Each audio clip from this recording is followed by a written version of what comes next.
Hello students, welcome to GPS online English classes. Hope you are perfectly healthy. Students, we are going to continue with conditionals, lesson number 15 of the textbook.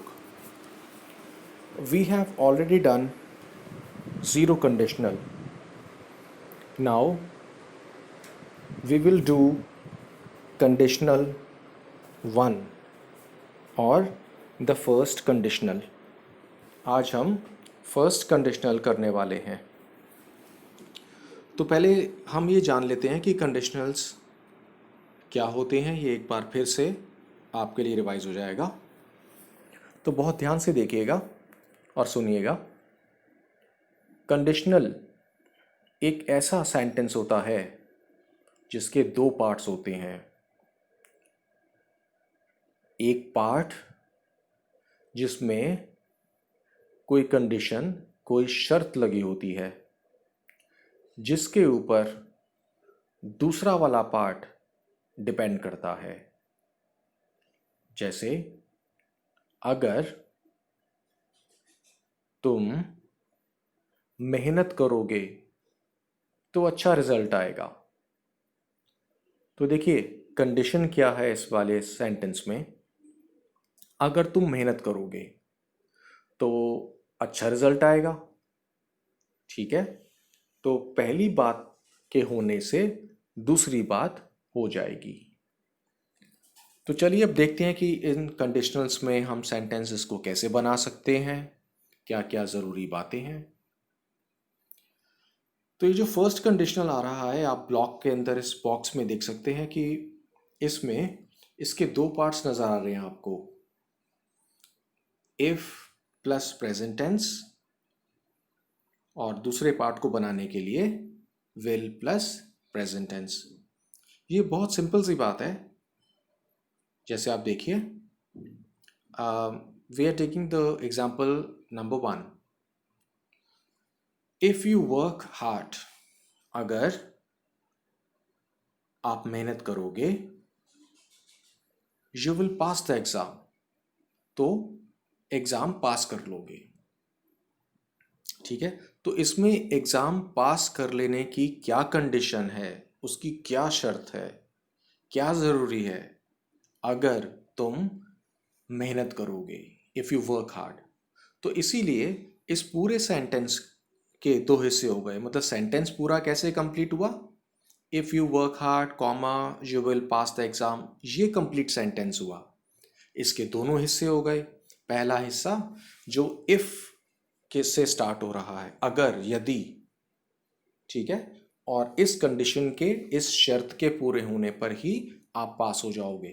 तो वो दूसरा वाला जो हिस्सा नज़र आ रहा है राइट हैंड साइड पर, you will pass the exam, ये वाली बात पूरी होगी. आप समझ गए.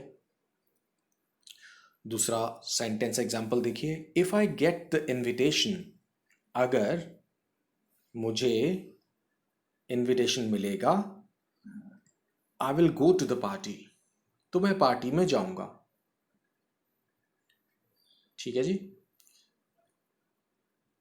Next example. If I have enough money, अगर मेरे पास पर्याप्त पैसे होंगे, मतलब काफ़ी पैसे, जितने चाहिए. I will buy a new car, मैं एक नई कार खरीद लूंगा. तो इसका मतलब क्या है, नई कार खरीद लूंगा, ये वाली बात कब पूरी होगी, जब ये कंडीशन है. कंडीशन क्या है, शर्त क्या है, जब मेरे पास काफ़ी पैसे होंगे. तो आपको आइडिया लग गया होगा, फेयर आइडिया, कि हम कंडीशनल सेंटेंस यानी कि किसी बात को कैसे इस तरह से कह सकते हैं, लिख सकते हैं, समझ सकते हैं. तो ये बहुत यूज़फुल सेंटेंसेस हैं. We use them every day, हम इनको ऑलमोस्ट एवरी डे यूज़ करते हैं और जनरली हमारी बातें इन पर ही डिपेंड होती हैं. अगर आप कोई कॉन्वर्सेशन करेंगे, सुनेंगे, तो आप बहुत इजीली इनको नोटिस कर सकते हैं. अब ये चीज़ देखते हैं कि हमें अगर ये सेंटेंस बनाना हो तो किन किन चीज़ों का ध्यान रखना पड़ेगा. पहले आप सेंटेंस का स्ट्रक्चर देखिए. जो इफ़ वाला पार्ट आ रहा है उसमें सब्जेक्ट, उसके बाद वर्क हार्ड. ठीक है, उसके बाद ये वर्ब लग गई। ये वर्क हार्ड दो वर्ड से बना हुआ है, इसका मतलब होता है मेहनत करना। तो सब्जेक्ट आ गया, उसके बाद ये वर्ब लग गई है, वर्क हार्ड, मेहनत करना, कॉमा लगा दिया। और उसके बाद जो नेक्स्ट सेंटेंस आ रहा है उसका अगला part, you subject, will helping verb, pass हो जाना के लिए पास यूज करेंगे, वर्ब है फर्स्ट फॉर्म, द एग्जाम इसका ऑब्जेक्ट हो गया। तो subject, helping verb, main verb और ऑब्जेक्ट, ये हो गया साइड। और उस साइड हमने इफ के साथ, क्योंकि इफ ही जो वर्ड है, जो वर्ड इफ है, इसी से शर्त या कंडीशन पता चल रही है हमको कि अगर ऐसे होगा तो इफ के बाद क्या आ रहा है, subject you, work hard verb हो गई। ये दोनों मिलकर एक वर्ब है, जैसे खाना पीना सोचना, ऐसे ही वर्क हार्ड एक, दोनों वर्ड से मिलकर एक वर्ब बन रही है, एक एक्शन शो कर रहा है ये। ठीक है।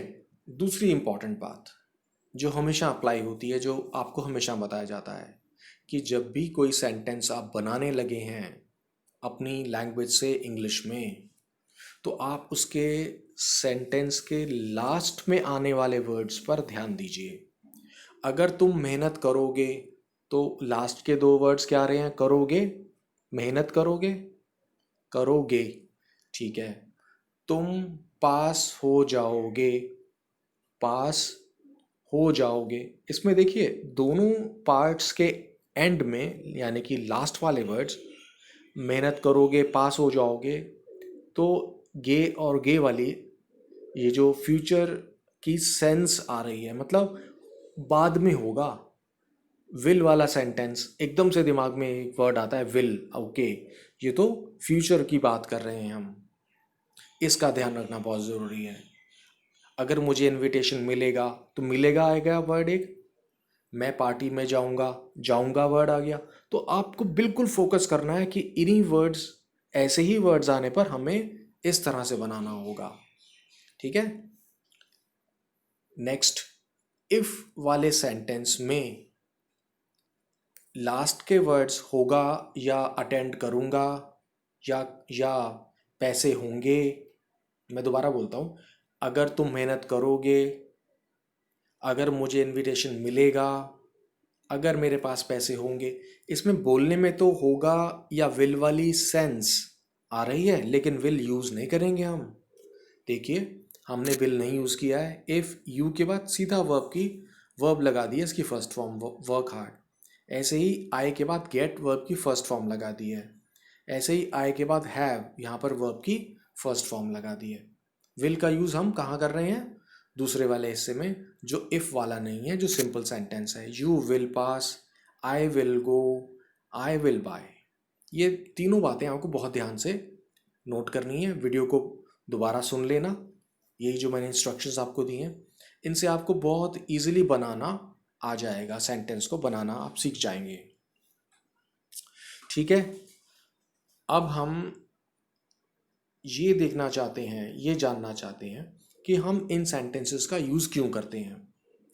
वैसे तो हम अपने इन एग्जाम्पल से पता लगा चुके हैं कि हम क्यों करते हैं, क्योंकि हमें कोई बात ऐसी कहनी है जो कि किसी कंडीशन पर, किसी शर्त पर डिपेंड करती है। ओके।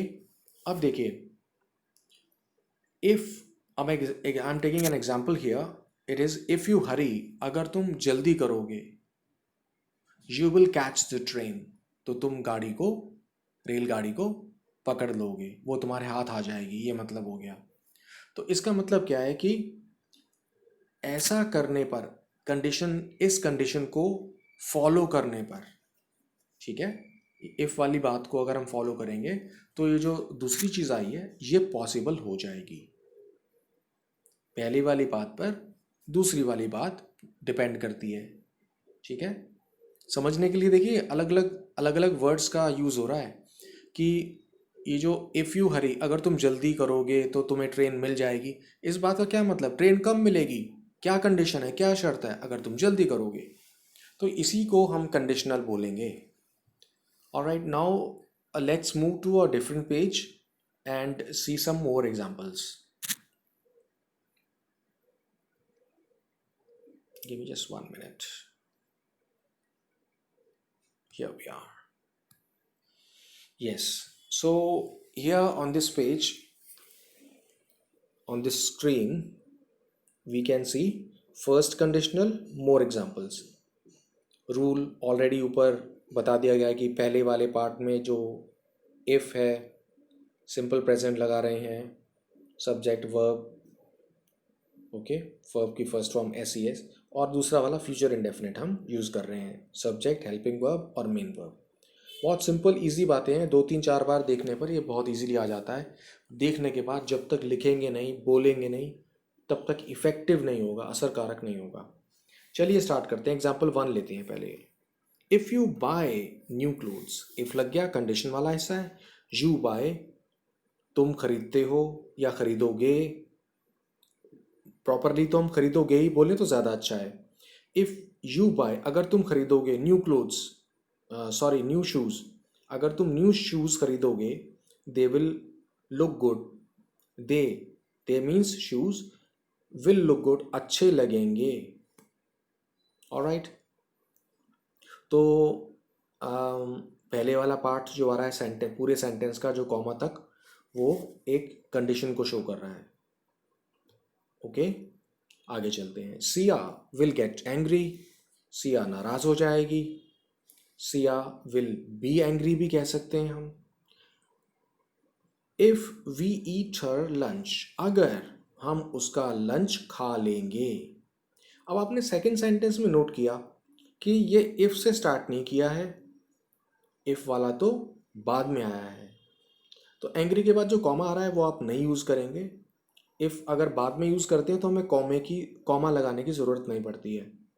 तो इसका मतलब ये हो गया कि हम इफ़ वाले सेंटेंस को, हम कंडीशनल को जब हम सेंटेंस बनाते हैं तो इफ़ वाला जो पार्ट है वो बाद में भी आ सकता है, जहाँ पर उसकी सेंस ठीक निकले। तो काफ़ी सारे सेंटेंसेस को हम ऐसे कर सकते हैं। ठीक है, कि हमने पहले तो वो लिख दिया, सिया नाराज़ हो जाएगी। क्यों नाराज़ हो जाएगी, क्या कंडीशन है, कब होगी? If we eat her lunch, जब हम उसका लंच खा जाएंगे। इफ़ वाला बाद में भी आ गया। ऐसे ही एक और एग्जांपल लिया, third, you will memorize easily, आप इजीली याद कर लोगे। इफ़ यू राइट, अगर तुम लिखोगे, एंड रिवाइज, और और दोहराओगे। तो देखिए इसमें इफ़ के साथ हमने यू यूज़ किया, विल नहीं है। राइट यूज़ किया फर्स्ट फॉर्म बिना एस ई एस के, क्योंकि यू प्लूरल सब्जेक्ट है। ऐसे ही रिवाइज भी आ गया। तो बहुत इजी हो गया ये। और हमने फिर देख लिया कि इफ़ वाले पार्ट को हम बाद में भी यूज़ कर सकते हैं, इसको बाद में बना सकते हैं। ओके, एक और सेंटेंस लेते हैं। अब जो नेक्स्ट सेंटेंस नंबर 4 आ रहा है, अगर हम इसी बात को नो में कहना चाहें, नेगेटिव सेंटेंस बनाना चाहें, तो हम कैसे करेंगे? पहले इफ से स्टार्ट किया जा रहा है। If you do not drive fast, अगर आप तेज ड्राइव नहीं करोगे, यू विल बी सेफ, तो तुम सेफ रहोगे, तुम सुरक्षित रहोगे। अब आप ये देखिए कि इसमें जैसे ही हमने नेगेटिव बनाया तो सिर्फ नॉट से काम नहीं चलेगा, डू नॉट या डज नॉट लगाना पड़ेगा नेगेटिव के लिए। सिंपल प्रेजेंट है ये। ठीक है, तो आप सेंटेंस को का स्ट्रक्चर समझिए। अब इफ कंडीशन की वजह से आ गया, यू सब्जेक्ट लिया है हमने, do not, you we they plural subjects के साथ डू नॉट लगाएंगे। ओके, ही, शी या कोई नाम, एंजल जैसे नाम होता है, उसके साथ हम डज नॉट लगाएंगे। I think it's clear to you. If you do not drive, अगर तुम ड्राइव नहीं करोगे फास्ट, तेज, यू विल बी सेफ, तो तुम सेफ हो जाओगे। तो हम देख सकते हैं कि हम इफ़ वाले पार्ट को नेगेटिव में भी इजीली बना सकते हैं। और देखिए fifth, I will give you my notebook, मैं आपको अपनी नोटबुक दे दूंगा। Subject, helping verb will, main verb give first form you. ठीक है जी, माई नोटबुक, मेरी नोटबुक। तो इसमें तुम्हें दे दूंगा, क्या दे दूंगा, अपनी नोटबुक। ठीक है। अगर इफ़ योर ब्रदर, अगर तुम्हारा brother does not spoil it, अगर तुम्हारा भाई इसको स्पॉइल नहीं करेगा, स्पॉइल मीन्स खराब, नहीं खराब करेगा। ठीक है। उसी के नीचे मैंने टेयर लिख दिया है, TEAR, टेयर। टेयर का मतलब फाड़ देना। तो दोबारा अगर हम टेयर को यूज़ करें तब देखिए, I will give you my notebook, मैं तुम्हें अपनी नोटबुक दे दूंगा। If your brother does not tear it, अगर तुम्हारा भाई इसको नहीं फाड़ेगा। ठीक है। तो हम इसमें डू नॉट नहीं लगा रहे हैं, ब्रदर के बाद डज नॉट लगा रहे हैं, क्योंकि brother is a singular subject. इन्हीं बातों का, छोटी छोटी सी बातों का ध्यान देना है, और काफ़ी बार रिपीट हो चुकी हैं पिछले वीडियोस में भी, जो अप्रैल, उसके बाद में जो भी मंथ्स रहे हैं, मई, जून, तो इनको आप वीडियो आप हमारे चैनल पर जाकर भी, स्कूल के या मेरे अपने चैनल पर जाकर भी आप बहुत इजीली देख सकते हैं। वीडियो लेसन को एक बार देखना काफ़ी नहीं होता है। किसी भी चीज़ को समझने के लिए हमें इसको टाइम डिवोट करना पड़ता है, टाइम लगाना पड़ता है, क्योंकि ये आपके लिए नई चीज़ हो सकती है। तो इसके लिए आपको थोड़ा टाइम इसमें लगाना पड़ेगा। वीडियो देखिए, सेंटेंस बनाइए अपने आप, फिर उसके बाद उनको चेक करवाइए। ठीक है। तो अभी आपने देखा कि फर्स्ट कंडीशनल क्या हुआ, कि फर्स्ट कंडीशनल में हमने ये देखा कि एक बात, जो कंडीशन है, उस पर दूसरी बात डिपेंड करेगी, और जो मीनिंग आएगा उसमें दोनों में, अगर ऐसा करोगे तो वैसा हो जाएगा। ठीक है। तो इसमें ये वाली चीज़ आ रही है, अगर तुम तेज़ दौड़ोगे तो गिर जाओगे, इसका ध्यान रखना है। फ्यूचर वाली कंडीशन आ रही है। ठीक है जी। इसको हम ऐसे बोलते हैं। तो आप समझने के लिए यही काफ़ी है। अब देखते हैं कि हम इसमें क्या कर सकते हैं। जो छोटी क्लासेस हैं वो क्या करेंगे, इसमें फर्स्ट एक्सरसाइज है, ये अपने बुक के अंदर ही फिलअप कर लेंगे। हिंट्स दिए हुए ब्रैकेट में, इसका स्क्रीनशॉट ले सकते हो। आपके पास बुक्स भी हैं, जिनके पास नहीं है वो स्क्रीनशॉट लेके फिर वो कॉपी में नोट करेंगे, जिनके पास बुक नहीं है, अदरवाइज बुक में भरेंगे आप। और जो बड़ी क्लास है वो ऐसे ही 7-8 सेंटेंसेस बनाएंगे, नेगेटिव भी पॉजिटिव भी यूज़ करते हुए। वो भी इस एक्सरसाइज को कर सकते हैं, लेकिन उनको उनको एडिशनली और भी करना है। ठीक है। जो छोटी क्लास है उसको इस बुक में इसको भर लेना है। ऑलराइट। छोटी क्लास भी चाहे तो 5 सेंटेंसेस और अपनी तरफ से नए बना सकते हैं आप। That will be icing on the cake, मतलब ये सोने पे सुहागा हो जाएगा एक तरह से, और भी बढ़िया हो जाएगा, आप ही को आ जाएगा जितना ज़्यादा यूज़ करेंगे। ठीक है। तो फिर I hope you make a sense of it. मुझे उम्मीद है कि आपको ये इस बात समझ में आई होगी फर्स्ट कंडीशनल के बारे में। So we will look at other things as well, और चीज़ों को हम देखेंगे, आगे बढ़ेंगे इसी लेसन को लेकर later on. So until next time, take care, have a great day.